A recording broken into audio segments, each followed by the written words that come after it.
बाजी काम हो गया, अब मैं जाऊं? सलमा मेरी खुदामा ने पूछा। हाँ ठीक है, कल वक्त पर आ जाना, मैंने जवाब दिया।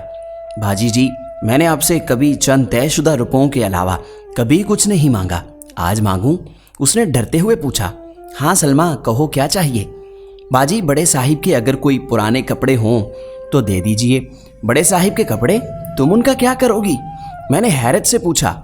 बाजी, कल ना मेरे मर्द की सालगिरह है, उसको तोहफा दूंगी। पर सलमा, वो तो पुराने हैं। बाजी, पता तो उसको भी है कि मेरी इतनी औकात नहीं कि उसके लिए नए कपड़े खरीदूं। वो मुझसे बहुत प्यार करता है, इन्हीं से खुश हो जाएगा। कह दूंगी लंडे से लिए हैं। मैं उनकी मोहब्बत और तल्लक देखकर हैरान थी। मैंने पूछा, अच्छा वो भी तुम्हें कुछ देता है? देता है ना, उसने बहुत खुशी और जज्बाती अंदाज में कहा। ये जो आपके घर में बिल्ली है, ये मुझे बहुत प्यारी लगती है। एक रात हम लेटे हुए थे तो न जाने क्यों मैंने उससे आपकी बिल्ली का जिक्र किया कि बाजी के घर में बिल्ली है, मुझे बहुत पसंद है। अगले रोज़ जब मैं घर गई तो वो झल्ला मेरे लिए एक बिल्ली लाया हुआ था। वो आपकी वाली जितनी प्यारी तो नहीं, पर बाजी मुझे जान से ज़्यादा अजीज़ है। पता है क्यों? क्योंकि मैं जानती हूँ कि उसे बिल्लियों से बहुत डर लगता है। पता नहीं कैसे उसने गली से पकड़ी होगी, कैसे उसे घर लाया होगा, और जब मैं घर पहुंची तो वो उसे दूध पिला रहा था। आपको पता है बाजी, हमें खुद दूध पिए हुए मुद्दत बीत गई, पर वो उसके लिए पता नहीं कहाँ से ले आया, सिर्फ इसलिए कि मुझे पसंद है। मैंने पूछा, सलमा, बिल्ली का तो बहुत खर्चा होता है, तुम कैसे पूरा करते हो? कहने लगी, बाजी वो गरीब के घर की बिल्ली है, उसको भी हमारी तरह हालात से समझौता करना आता है। वो सुबह निकलती है और शाम को घर में दाखिल होती है। बीमार हो जाए तो खुद ही ठीक हो जाती है, किसी इलाज मुआवजे की ज़रूरत नहीं पड़ती। घर में खाना ना मिले तो बाहर ही से जैसे तैसे पूरा कर आती है। आपको पता है, जब से वो हमारे घर आई है, हम मियाँ बीवी के प्यार में मज़ीद इजाफा हो गया है।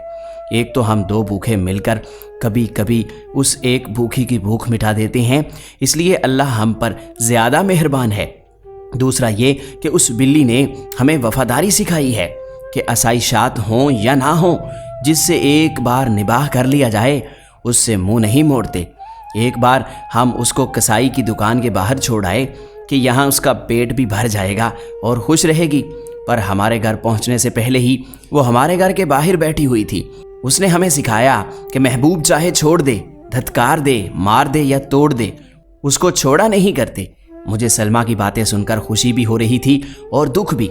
खुशी इस बात की कि सच्चे लोग और सच्ची मोहब्बत आज भी दुनिया में मौजूद है, और दुख इस बात पर कि अमूमन मोहब्बत जितनी गरीब हो उतनी ही सच्ची होती है। मगर मैं तो अमीर हूँ। आज ये अमीर एक गरीब पर रश कर रही थी।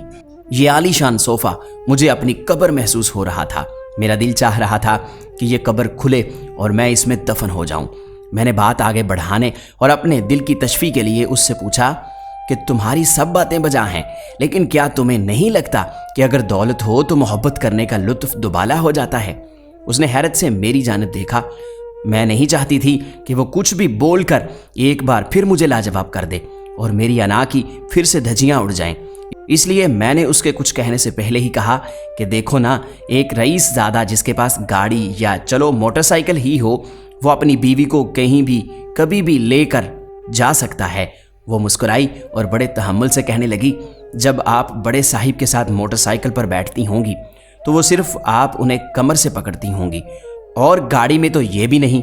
पर जब मैं अपने खामद के साथ सड़क पर पैदल चलती हूँ तो हमने बहुत फ़ख्र से एक दूसरे का हाथ थामा होता है। मैं सिर्फ पास ही गई और अपनी शर्म को छुपाने के लिए उतराते हुए कहा कि आज हम KFC जाएंगे। वो कहने लगी, सुना है वहाँ का तो खाना और माहौल बहुत अच्छा होता है बाजी, आप खूब मज़ा कीजिएगा। मेरी बातों का उस पर कोई असर नहीं हो रहा था। मैंने उसको तैश दिलाने के लिए कहा, तुम क्या करती हो जब तुम्हारा कुछ अच्छा खाने का मन होता है? बाजी, मेरा हर खाना ही अच्छा होता है। तैमूर के हाथ से खाए हुए लुकमे की लज्जत के बाद मुझे किसी KFC की तलब ही नहीं रहती। सुना है ज़िंदगियों में सुकून ना हो तो लोग KFC जाकर भी सिर्फ लड़ते ही हैं। उसने मुझे हमेशा की तरह लाजवाब कर दिया था। अब मेरे पास ना कहने को कुछ था और ना पूछने को। डरते डरते मैंने उससे आखिरी सवाल पूछा, सलमा, ये सब क्यों, कैसे और किसको मिलता है? बाजी, ये सब रब्बे करीम की देन होती है, लेकिन किसी भी चीज़ के हुसूल के लिए तवक्कुल बहुत ज़रूरी है। तवक्कुल से एहसास होता है कि आपको अपने अल्लाह पर कितना भरोसा है। तवक्कुल अमीर या गरीब की मिरास नहीं, इसी तरह खुशियों का ताल्लुक भी किसी अमीर या गरीब के साथ नहीं। खुश हर वो इंसान होता है जिसको अपने रब पर भरोसा हो और जिसको थोड़े में गुजारा करना आ जाए। आगे बढ़ने की कोशिश भी एक सब्र तलब काम है। अगर इसमें सब्र ना हो तो इंसान की ज़रूरियात और ख्वाहिशात बढ़ती ही रहती हैं और इसलिए कभी उसको अपना आज जीने और जो आज उसके पास है उसका मज़ा लेना नसीब नहीं होता। पर अमूमन यही देखा गया है कि गरीब की ज़िंदगी कितनी ही बदहाल क्यों ना हो, मोहब्बत आसूदा हाल ही होती है। उसकी वजह यह है कि हमें थोड़े में गुजारा करना आता है।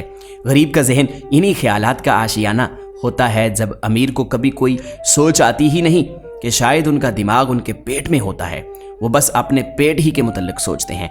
उनका पेट उनको सब्र तहम्मुल से काम लेने ही नहीं देता। और हमारी तो शादी हो या मैयत, हम समझौता ही करते हैं। हमारी पैदाइश समझौता, हमारी मौत समझौता और उनके बीच भी बस समझौता। इसलिए हम खुश रहते हैं।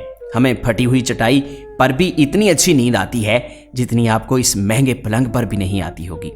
मैंने सवाल किया, सलमा इन सब बातों का इदराक कब हुआ? बाजी, जब मेरी शादी हुई, मैं दुल्हन बनी कमरे में बैठी थी, तैमूर आए मेरे पास बैठ गए।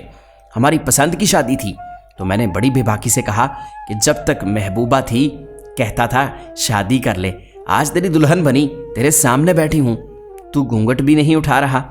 वो चुप था। उसकी खामोशी पर मुझे बहुत हंसी आ रही थी। मेरी हंसी मेरे रोने में तब तब्दील हुई जब उसने कांपती आवाज़ में कहा, मुंह दिखाई। मैं समझ गई थी जो शख्स अपनी शादी के दिन भी मजदूरी पर गया हो वो क्या मुंह दिखाई दे सकता है। मेरे आंसू ये सोचकर थम ही नहीं रहे थे कि इंसान किस कदर मजबूर हो जाता है। खुदा का बेशुमार शुक्र कि मेरे चेहरे पे घूंघट था। अगर आज वो मेरे आंसू देख लेता तो सारी जिंदगी खुद से नफरत करता। अमीर आदमी के लिए अपनी मोहब्बत साबित करना कितना आसान है ना बाजी। एक गाड़ी, एक अंगूठी या एक मोबाइल और बस मोहब्बत साबित। जबकि गरीब आदमी को अपनी मोहब्बत साबित करने के लिए अपनी जान देनी पड़ती है। तारीख इस चीज़ की गवाह है। पर मैं तारीख बदल दूंगी। मैं तोड़ दूंगी सब रस्में। मैं बगावत करूंगी सब रवाजों से। मैं बनूंगी वो औरत जिसकी मोहब्बत पाक हो, हर चीज़ से पाक, हवस, मतलब, झूठ, दगा और दौलत। और ये सोचते ही मैंने अपना हाथ घूंघट के अंदर ले जाकर अपने आंसू साफ किए। और ये छुप कर आंसू साफ करने की महारत मुझे बचपन ही से थी। मैंने अपना घूंघट हटाया, उसको लेटाया और उसके सीने पर सर रख कर लेट गई। उसकी धड़कन से लग रहा था जैसे दिल फट जाएगा। मैंने कहा, शुक्रिया तैमूर। उसने दबी आवाज़ और हैरत भरे लहजे में पूछा, किस लिए? मैंने कहा, इतनी अच्छी मुंह दिखाई के लिए। इस लम्हे के लिए मैं एक मुद्दत तड़पी हूँ। अल्लाह से हर सजदे में तुम्हें मांगा है। आज तुम इस कदर करीब हो कि मैं तुम्हारे जिस्म की खुशबू तक महसूस कर रही हूँ। इससे बढ़कर मुंह दिखाई क्या हो सकती है भला? वो खामोश था और उसकी खामोशी मुझे खाए जा रही थी। मैंने उसको समझाया, मुझे तुम चाहिए थे तैमूर, सिर्फ तुम। मेरी और कोई ख्वाहिश नहीं थी। और ख्वाहिशात जितनी कम हो जिंदगी उतनी ही पुरसुकून होती है। आगे बढ़ने की तलब सबको है। जिंदगी को बेहतर हर इंसान बनाना चाहता है। सहूलियात ज़िंदगी और ज़रूरियात ज़िंदगी हर इंसान को दरकार होती हैं और होनी भी चाहिए। उनकी अहमियत से मैं इनकार नहीं कर सकती और हम साथ मिलकर अपनी ज़रूरियात पूरी करने की कोशिश भी करेंगे। लेकिन जब तक हमारे पास ये सब नहीं है तब तक सब्र व शुक्र के साथ मुस्कुराएंगे और जी भर के मुस्कुराएंगे। मैं बड़ी बड़ी कोठियों में झाड़ू पोंछा करने जाती हूँ। मैंने उन हवादार मोहल्लात में भी लोगों का दम घुटते देखा है, क्योंकि इंसान की ख्वाहिशात की कोई इंतहा नहीं होती। ये कमीना नफ्स हमेशा बेहतर से बेहतर मांगता ही रहता है। इसके पेट की दोज़ख कभी ठंडी नहीं होती। इसलिए कम हो या ज़्यादा मुझे परवाह नहीं। मुझे जो चाहिए था अल्लाह ने मुझे अता फरमा दिया है। तुम थे मेरा मकसद, बाकी सब तो ज़रूरियात हैं। मैं अपने मकसद को अपनी ज़रूरियात की खातिर छोड़ नहीं सकती। ज़रूरियात मकसद को पाने के लिए होती हैं, मकसद ज़रूरियात को पाने के लिए नहीं। मैं आज अपने मकसद के हुसूल के लिए खुश हूँ, बहुत खुश और हमेशा खुश रहूँगी।